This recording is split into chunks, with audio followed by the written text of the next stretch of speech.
నమస్తే, నేను మీ కుప్ప పద్మిని. ఇన్నాళ్ళు మీ సపోర్ట్ ని నాకు అందిస్తూ, మీ ప్రేమని నాకు అందిస్తున్న ప్రతి ఒక్కరికి కృతజ్ఞతలు. ఇప్పుడు చూడబోతున్న ఈ వీడియో కూడా ఖచ్చితంగా మీకు ఉపయోగపడుతుంది. లైక్, షేర్ అండ్ సబ్స్క్రైబ్ చేసి మీ ఇష్టాన్ని అలాగే మీ సపోర్ట్ ని నాకు అందించండి. అలాగే ఈ వీడియో పట్ల మీ అభిప్రాయాన్ని కమెంట్ సెక్షన్ లో కమెంట్ చేసి నాకు తెలియజేయండి. నమస్తే, వెల్కమ్ టు అవర్ ఛానల్. నేను పద్మిని. ప్రస్తుతంతో పాటు ప్రముఖ ఆధ్యాత్మికవేత్త, వాస్తు జ్యోతిష పండితులు, లలిత ఉపాసకులు, వాస్తు జ్యోతిష శిక్షణ నిపుణులు బ్రహ్మశ్రీ నానాజీ పట్నాయక్ గారు మనతో పాటు ఉన్నారు. మాట్లాడదాం సార్. నమస్తే సార్. శ్రీమాత్రే నమః. దేవి నవరాత్రుల్లో భాగంగా అమ్మవారిని 5వ రోజు ఏ రూపంలో కొలవాలి, అలాగే ఆ రూపంలో కొలవడం ద్వారా మనకి ఎటువంటి సమస్యల నుంచి అధిగమించేటటువంటి శక్తి అమ్మవారు మనకి అనుగ్రహిస్తారు అనేది ఒకసారి మీ ద్వారా సార్, అలాగే ఒకసారి జ్యోతిష పండితులుగా మీరు ఆల్రెడీ చెప్తూ ఉన్నారు ఏ రాశి వాళ్ళు ఖచ్చితంగా ఈ రూపాన్ని కొలిచి తీరాలి, అది ఓన్లీ దేవి నవరాత్రులకేనే కాదు జీవిత పర్యంతం కూడా అమ్మవారిని ఈ రూపంలో గనక కొలుచుకుంటే డెఫినెట్ గా సమస్యల నుంచి అధిగమించవచ్చు. అది కూడా ఒకసారి మీ ద్వారా. చండిక అమ్మవారిని కొలుస్తారండి 5వ రోజు. అదే విధంగా కాళీ అమ్మవారిని కూడా కొలుస్తారు. అయితే చండీ అమ్మవారి ఆరాధన మనకి దేవి భాగవతంలో ఏమని చెప్పారు అంటే, ఇప్పుడు చూడండి, మనం ఏదైనా మనకు చాలా గొప్ప ఐడియా వచ్చింది, ఉదాహరణకి ఈ దేశాన్ని మంచి దీంట్లోకి తీసుకెళ్లే ఐడియా వచ్చింది, కానీ పెద్దవాళ్ళని కలవాలంటే అంత ఈజీ కాదు. కానీ పెద్దవాళ్ళ దృష్టికి తీసుకెళ్తే అవుతుందని కొన్ని ఉంటాయి. కొన్ని చాలా రకరకాల ప్రయత్నాలు రకరకాల వాళ్ళు చేస్తారు. ఒక సాఫ్ట్వేర్ కావచ్చు. అప్పుడేంటి, చండిక అమ్మవారిని కొలవాలట. అప్పుడు పెద్దవాళ్ళ దగ్గరికి మీరు చేరాలి, పెద్దవాళ్ళ దృష్టిలో మీరు పడాలి అంటే గనక చండిక అమ్మవారిని చేయమని చెప్పింది శాస్త్రం. ఇవన్నీ విద్యలండి. ఇవన్నీ ఏంటంటే మహర్షులు మనకి అందించిన ఒక విధానాలు ఇవన్నీ కూడా. ఇప్పుడు మీరు ఇక్కడ నుంచి పలానా దగ్గరికి ఫ్లైట్ ఎక్కాలి, ఇక్కడ నుంచి ఎక్కాలంటే ఎక్కగలుగుతారా? ఎయిర్పోర్ట్ కి వెళ్తే ఫ్లైట్ ఉంటుంది, అంతే కదా.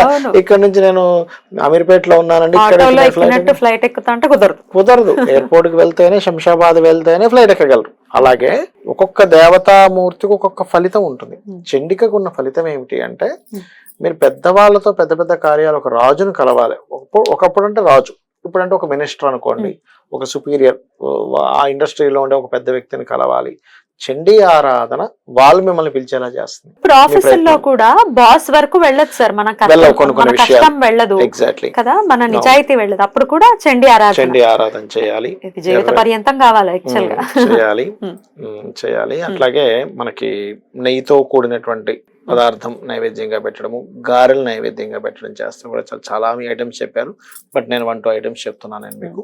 సో స్పిరిచువల్ గా ఒక క్వశ్చన్ సార్, మనకి సుపీరియర్ అంటే భగవంతుడే కదా, మరి ఆయన దగ్గరికి వెళ్ళడానికి కూడా ఈ శక్తి మనల్ని సహకరిస్తుందా, ఈ శక్తి ఆరాధన? అసలు ఫస్ట్ ఆఫ్ ఆల్ ఏంటంటే, అసలు శాస్త్రంలో చెప్పింది ఏమిటంటే, మీరు అసలు అందరూ దాని జోలికి వెళ్ళరు, కానీ మోక్షం కోసమే అసలు చేయమని చెప్తుంది ఏదైనా కూడా. ఇంకా ఎందుకు అడ్డుపడుతుంది? ఖచ్చితంగా సహకరిస్తుంది, 100% సహకరిస్తుంది. ఏ రాశి వాళ్ళకి ఖచ్చితంగా ఈ సుపీరియర్స్ దగ్గరికి వెళ్ళలేనటువంటి పరిస్థితి ఉంటుంది, లేదంటే అసలు ఎవరు ఖచ్చితంగా చండీ ఆరాధన చేసుకోవాలి? తప్పకుండా మనకేంటంటే మిథునము, కన్య, ఎందుకంటే శని సంబంధం ఉంటుంది, చండీకి శని కుజ సంబంధం ఉంటుంది.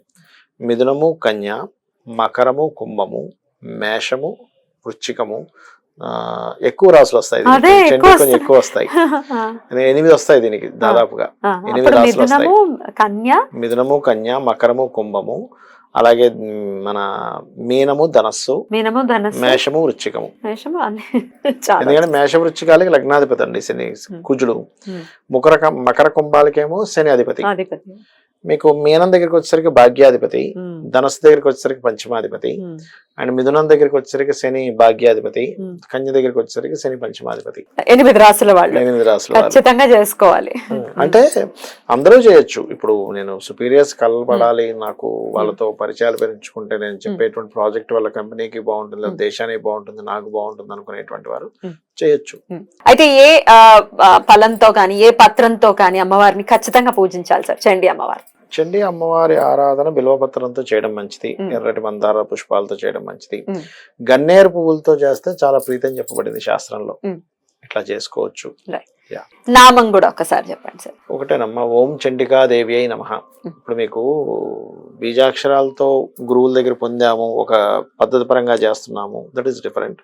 బట్ ఓం చండికా దేవి అయి నమః, ఓం కాళీ దేవి అయి నమః అనుకుంటే సరిపోతుంది. రైట్. అమ్మవారి ఆరాధన ఎందుకు చేయాలి, ఎలా చేయాలి అనేది, ఎవరు చేయాలి అనేది చాలా వివరంగా చెప్పారు, కానీ ఒకసారి పూజా విధానాన్ని కూడా క్లుప్తంగా చెప్పండి సార్. తప్పకుండా అమ్మా. నేను ఇప్పుడు చెప్పబోయేటువంటి విధానం ఏదైతే ఉందో ఇది దేవి భాగవతంలో చెప్పబడినటువంటిది చెప్తున్నా, గుర్తుపెట్టుకోండి. అందులో చెప్పింది ఏమిటంటే ముందు రోజు అమావాస్య రోజు మధ్యాహ్నం పూట హవిస్సు అన్నము కానీ లేకపోతే నెయ్యి కలిపినటువంటి అన్నాన్ని కానీ మధ్యాహ్నం భుజించాలి, గుర్తుపెట్టుకోండి. సాయంత్రం పూట పలహారం మాత్రమే తీసుకోవాలి, అన్నం తినకూడదు. ఇది శాస్త్రం. అమావాస్య రోజు, అమావాస్య రోజే మీ పూజా సామాగ్రి మొత్తం రెడీగా ఉంచుకోవాలి.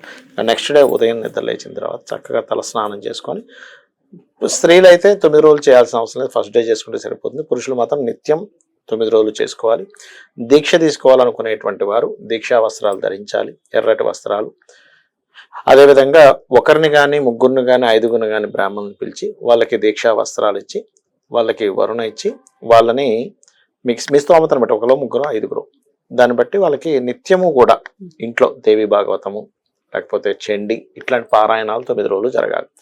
కలశం పెట్టేటువంటి వారు ఒకటే గుర్తుపెట్టుకోండి, ఇంటి యొక్క ఏదైతే మనకు పూజా మందిరం ఉంటుందో లేకపోతే ఒక రూమ్ లో అరేంజ్ చేసుకుంటారు, ఖచ్చితంగా వేప మండలు ఈ యొక్క మామిడి మండల్ని చుట్టూ మనం అలంకరణ చేసుకొని అమ్మవారి యొక్క పీఠం లాగా ఏర్పాటు చేసుకుని దాని మీద ఒక వస్త్రం తెల్లటిది కానీ ఎరుపుది కానీ వస్త్రం వేసి చక్కగా బియ్యం వేసి కలశం పెట్టేటప్పుడు ఒక నియమం ఏంటంటే కలశం పెడితే మీకు ఎటువంటి ఇబ్బంది వచ్చినా తీయకూడదు.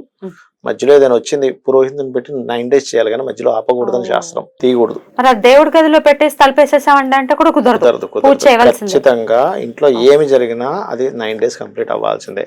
ఆ కలశం అది ఎలాంటి కలశమైనా దానం చేయాలి లాస్ట్ రోజు, చివరి రోజు ఆలోచించి పెట్టండి. పెట్టండి అంటే అలా కాదు, ఎలాంటి దానం చేస్తే అంత గొప్పది వస్తుంది. కానీ చెయ్యం కదా సార్, ఇప్పుడు వెండిది పెట్టేస్తాం, బియ్యం ఇచ్చేసి చెంబు లోపల పెట్టుకుంటే ఇంకేం చేయాలని చెప్పింది శాస్త్రంలో, చేయమని చెప్పింది.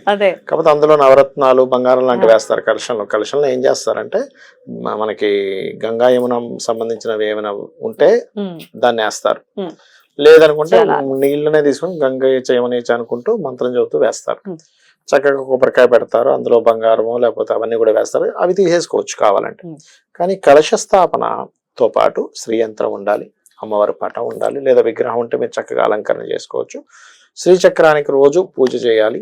అందులో పర్టికులర్ గా మనకి శాస్త్రంలో చెప్పిన విషయం ఏంటంటే మీకు ఎటువంటి దారిద్రాలు ఉన్నా తొలగిపోవాలంటే బిల్వపత్రం తీసుకొని ఎర్ర చందనము, రక్త చందనము అంటారు, దానికి చక్కగా రాసి ఒక్కొక్క బిల్వపత్రంతో కనుక పూజ చేసుకున్నట్లయితే అద్భుతమైన ఫలితం వస్తుంది. ఆ బిల్వపత్రం మళ్ళీ నెక్స్ట్ డే వాడచ్చు అంటే హ్యాపీగా వాడచ్చు. బిల్వపత్రానికి తప్పులేదు, దోషం లేదు. కడిగేసుకుని చక్కగా పెట్టి ఏమంటే నాకు లలితాసహస్రనామాలు పూర్తిగా వచ్చు, ఒక్కో నామంతో చేయొచ్చు. లక్ష్మీ అష్టోత్తరాలు వచ్చు, లక్ష్మీ అష్టోత్తరాలు చేసుకోవచ్చు. లేదు ఏమీ నాకు రావండి, శ్రీమాత్రి నమః అనుకుంటూ చేస్తాను, ఉదయం పోయింది సాయంత్రం ఒక అరగంట సేపు చక్కగా చేయొచ్చు. అయితే పూజకు ముందు ఖచ్చితంగా మీరు ఆచమనం చేయడము, సంకల్పం చెప్పుకోవడం చేయకపోతే పూజ చేసిన ఫలితం రాదు. ధ్వజం ఖచ్చితంగా ఉండాలి అక్కడ, గుర్తుపెట్టుకోండి. ధ్వజం అంటే జెండా లాగా అమ్మవారి సింహం మీద ఉన్నటువంటి అమ్మవారి కానీ లేకపోతే సింహం ఉన్నటువంటిది కానీ ధ్వజం ఖచ్చితంగా ఉండి తీరాలి. వీటన్నిటికంటే ముఖ్యమైనది ఏంటంటే అమ్మ శాస్త్రంలో చెప్పినటువంటిది ఆవు పేడతో అలకమని చెప్పారు, కానీ ఇవాళ రేపు మనకి టైల్స్ ఇవన్నీ అలకలేం కాబట్టి కనీసం పేడనైనా అక్కడ పెట్టుకోవాలి. అలాగే చేస్తే ఇంకా అద్భుతం, గొబ్బెమ్మలాగా పెట్టుకోవచ్చు. పెట్టుకుంటేనే ఆ పూజకు ఫలితం అని చెప్పడం జరిగింది. అలాగే నిత్యము కూడా రోజుకు ఒక్కరినైనా సరే ముత్తైదువుని పిలిచి మీరు ఇవ్వాలి, తాంబూలము ఇవ్వాలి. మీ శక్తి. కుమారి పూజ చేసే వాళ్ళు ఫస్ట్ డే, సెకండ్ అంటే 2 సంవత్సరాలు, సెకండ్ డే 3 సంవత్సరాలు, థర్డ్ డే 4 సంవత్సరాలు ఈ వరుస పాటించాలి.